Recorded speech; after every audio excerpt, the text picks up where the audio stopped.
Hello Libra, Sun, Moon, Rising, and Venus signs. Kamusta kayo? Sana po'y nasa mabuti kayong kalagayan. Welcome back po sa Star Tarot. Kung bago kayo rito, welcome din kayo. Thank you for your support.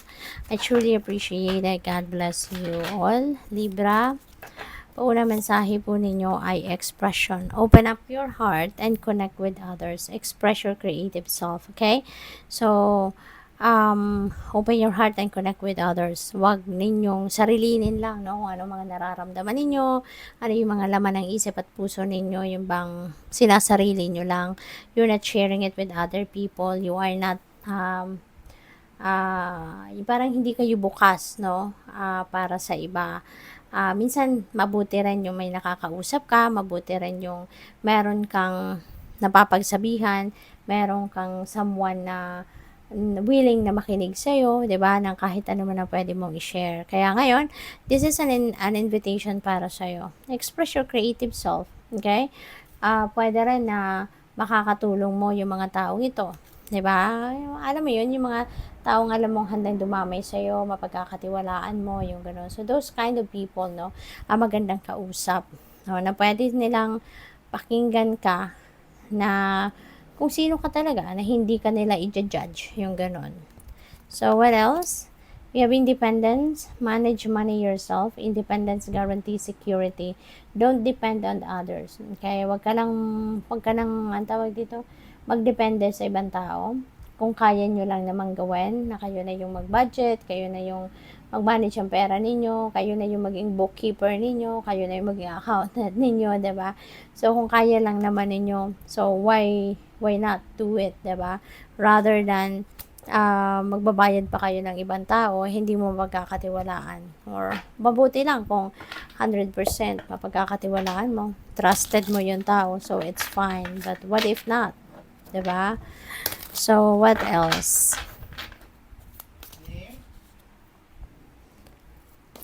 So, we have King of Swords. Ayan. So, decision making wise, no? Pagdating sa inyong money, career, and finances, this is telling you na maging logical kayo. 'Di ba? Maging logical. At pag-isipan ninyong mabuti, no? Yung mga desisyon na gagawin ninyo rito. Yun, wag maging impulsive. Okay? Wag maging impulsive. Kailangan pag-isipan mabuti para wala kayong pagsisihan in the end. At para makasiguro kayo, 'di ba, na maa-achieve talaga ninyo, mararating ninyo yung mga financial goals ninyo. Kaya kailangan na you also have a practical, no, maging logical and maging strategic kayo sa pagmamanage ng inyong kaperahan. Okay? So, what else? We have, ayan, so baka may problema ang iba sa inyo sa pera ngayon, Libra. No? So, with the Five of Pentacles dito, pwedeng may mga shortage siguro, may lack of money, pero financial constraint siguro na nararanasan, na experience ang iba sa inyo at this time. So, pwede, no, na pwede rin na kakausapin ninyo to si King of Swords. Si King of Swords kasi pwedeng isa siyang professional din na baka meron siyang expertise, no, pagdating sa pagmamanage ng pera. Baka isa siyang banker, baka isa siyang accountant, yung mga ganun ba. So, pwedeng lalapit kayo sa mga ganung klaseng professionals sa ngayon to ask for advice, or yung baka lalapit kayo para magkaroon kayo ng enlightenment, no, regarding sa inyong kaperahang aspeto, no. So, pwedeng ganun ang ganap dyan.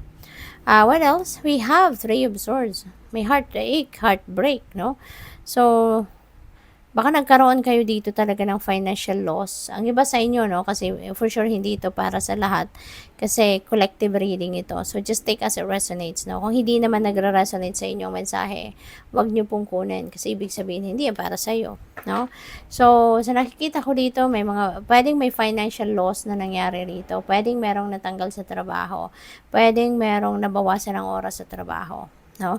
Kaya, yun, nasaktan kayo ng bonggang-bongga dito. Kasi, syempre, nahihirapan kayo kasi baka hindi kayo nakapaghanda.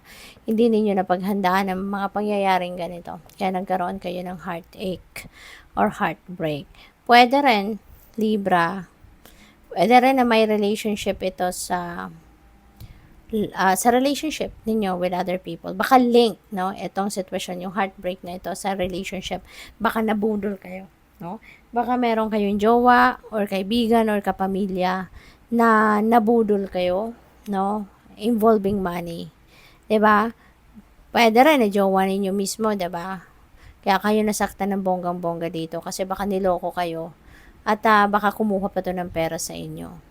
Kung kaibigan niyo or kapamilya, baka merong umutang, hindi na nagbayad, or baka merong kinuhang produkto sa inyo, hindi na nagbayad, tumakbo na, pwedeng ganon. Kaya malalim ng sugat na naidulot ng sitwasyon na ito sa inyo. So, pwedeng may ganon ganap na ang iba.